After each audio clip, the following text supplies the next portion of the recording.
What's up, everybody? It's your boy, Upstart 101, Heavy Hitter 101, ready to talk a little Eagles 101. Got an interesting proposition for everybody tonight. My question is, well, let me start it like this. Based on what's going on with the fan base, you know how Eagle Nation is right now. It's more so like it's a civil war when we talk about Carson Wentz.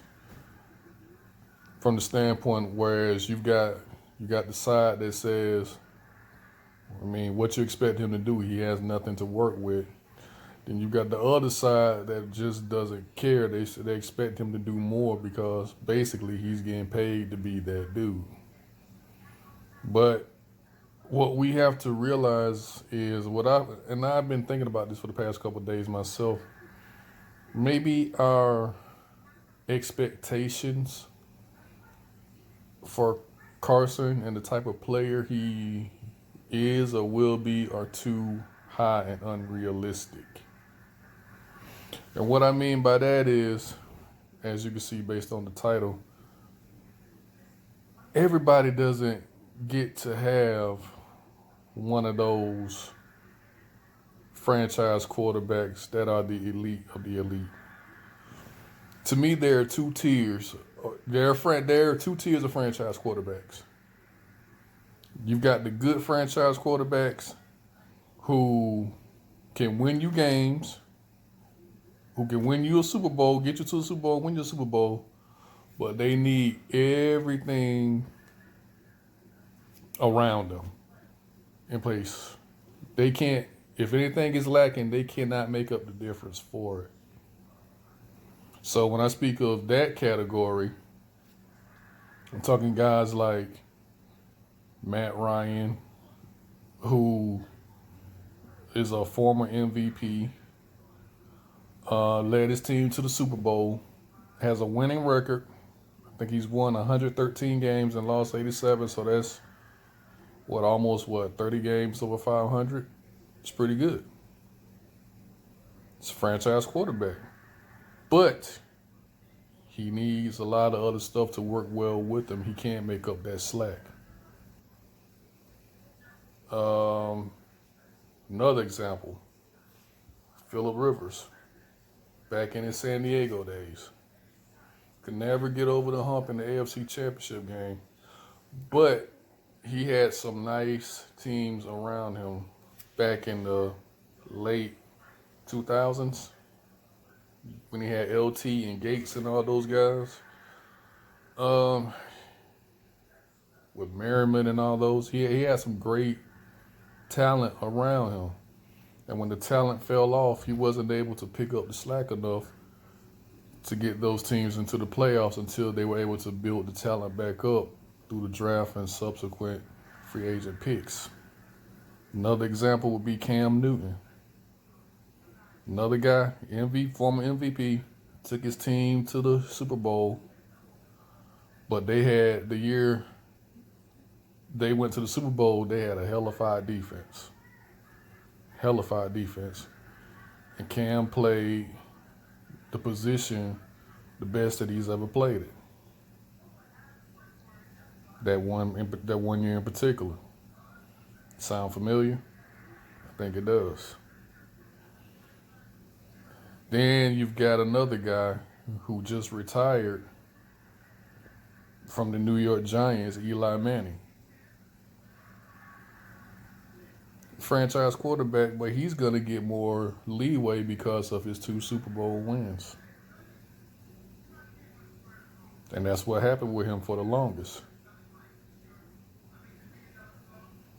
And winning those Super Bowls,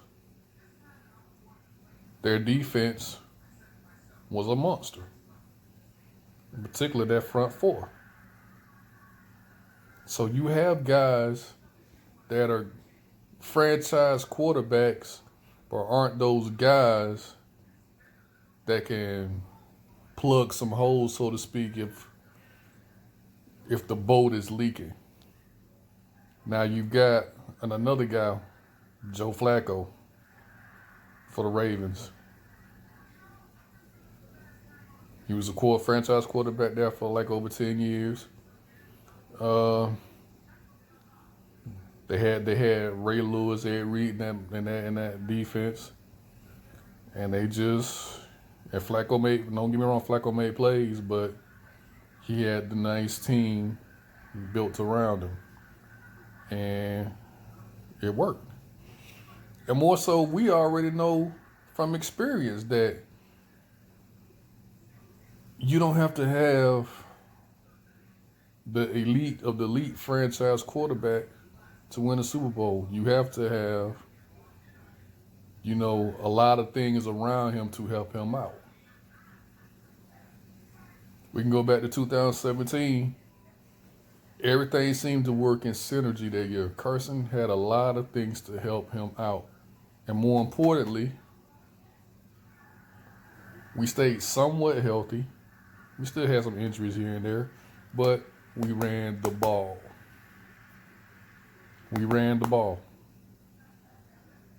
We helped him out. They helped him out a lot. And when they needed to make plays, they made plays. And Carson was just unbelievable on third downs that year. That's going to happen when you have a franchise quarterback that has all the subsequent parts around him for him to succeed. Now, on the other hand, you have the elite of the elite franchise quarterbacks. Guys who have compiled, to me, my criteria for that is you have to at least be in MVP consideration consistently. Have a Super Bowl on your resume, and have a winning record of over 50 games. So I mean, if you won 50 games more than you've lost, then you've not had many losing seasons. And what that tells me is during those stretches, all your teams weren't perfect, but you are the difference between your team going 4-12, 5-11, and going 9-7, and 10-6 in those bad years when things aren't going your way, but you're able to plug those holes. Because if you look at it, like Tom Brady has a ridiculous record of 226-69. Aaron Rodgers, 121 wins, 63 losses, 1 tie. Ben Roethlisberger, this shocked me. He has 155 wins and 71 losses. When he started,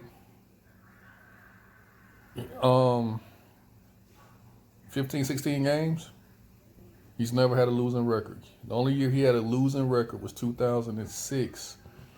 And you can kind of excuse that because that was him when he was coming back from that motorcycle accident. He wasn't completely right. Then you have Drew Brees, 170 wins and 113 losses. Come on, man.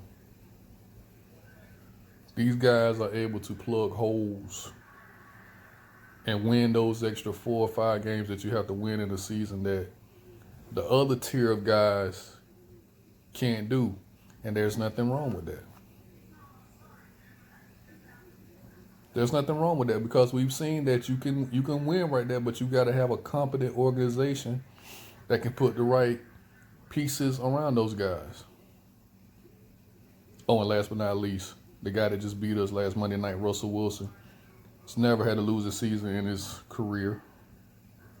He's compiled a 94-44 record with 1 tie. So, difference makers, man. It's levels to it. To me, there are more than 5 franchise quarterbacks. But when you're talking the elite of the elite, it's only a handful of those guys right now. It's only a handful. And right now, I believe our expectation for Carson is, based off of 2017, we wanted him to be, we thought he was going to be one of those guys. But we have to go back and look at the situation and evaluate it more clearly because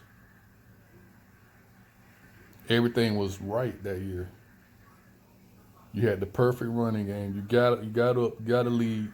You pound LeGarrette Blount. You let Jay Ajayi do his thing. You change it up with Darren Sproles and Corey Clement. Darren Sproles got hurt that year. And you let your defense feast, man, because they got after the quarterback that year. Our secondary still sucked, but the front 7 covered that up for the most part. So, to me, I think we have to temper our expectations because he's not one of those guys. He's not Patrick Mahomes. I'm not putting Patrick Mahomes in that category yet because he's not 50 games over 500. But he's damn near there almost already because the man's almost 30 games over 500 already. In a couple years, yeah. But I'm not going to prematurely give you anything because as we can see, anything can happen. But he's not that dude. He's not one of those dudes, and that's fine. You can still win that way. You can still have your franchise quarterback, but you got to have a competent organization around them to give them the help that they're going to need to succeed. And that's the main thing I've been thinking about over the past few days. I'm like, hold up. He's getting bashed, true indeed. He's played awful, but we're acting like he's Tom Brady, he's Drew Brees, he's Aaron Rodgers. He's not that guy. He's not that guy. And it's okay. We just got to have our GM and our organization do a better job around him. Point blank, period. It's always been like this through the history of football. You've had guys that have been able to win Super Bowls that were good quarterbacks. Some of them had actually beaten the elite of the elite because they had the right teams and the right parts around them, and they just played their part. So, to me, we just got to be more realistic, man. It's that our quarterback is not one of those elite of the elite. He needs help. He needs help, and that's okay. That's okay. Because a lot of the other NFL teams, their quarterbacks need help too. Everybody doesn't have one of those 5 guys.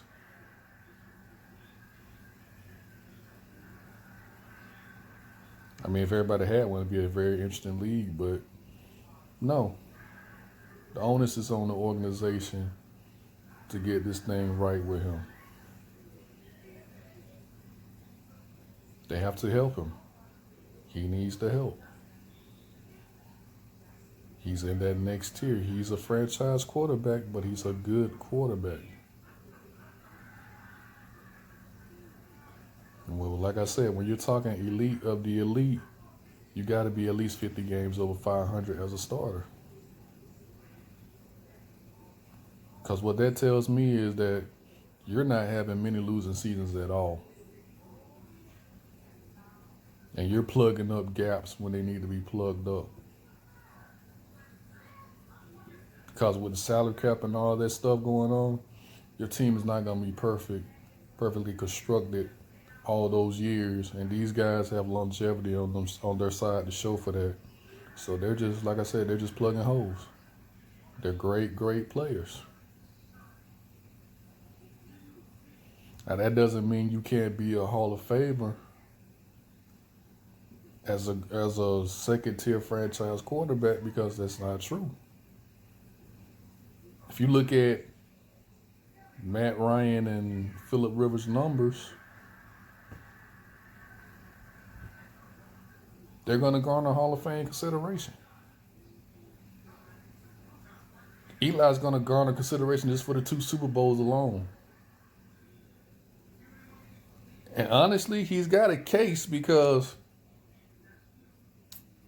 Cowboy fans, forget y'all. If Troy Aikman is in with his numbers, then Eli has a case. And I don't like neither one of y'all. But I'm going to call it like it is. If Troy Aikman is in because of his 3 Super Bowl wins, never was an MVP candidate, none of that. I understand that they ran the ball more with Emmitt Smith, true indeed. But if a 3-time Super Bowl champion is in with his numbers, if y'all don't know Troy Aikman's numbers, go look them up and then compare them with Eli's numbers. Eli's got a case. And I don't like neither one of y'all.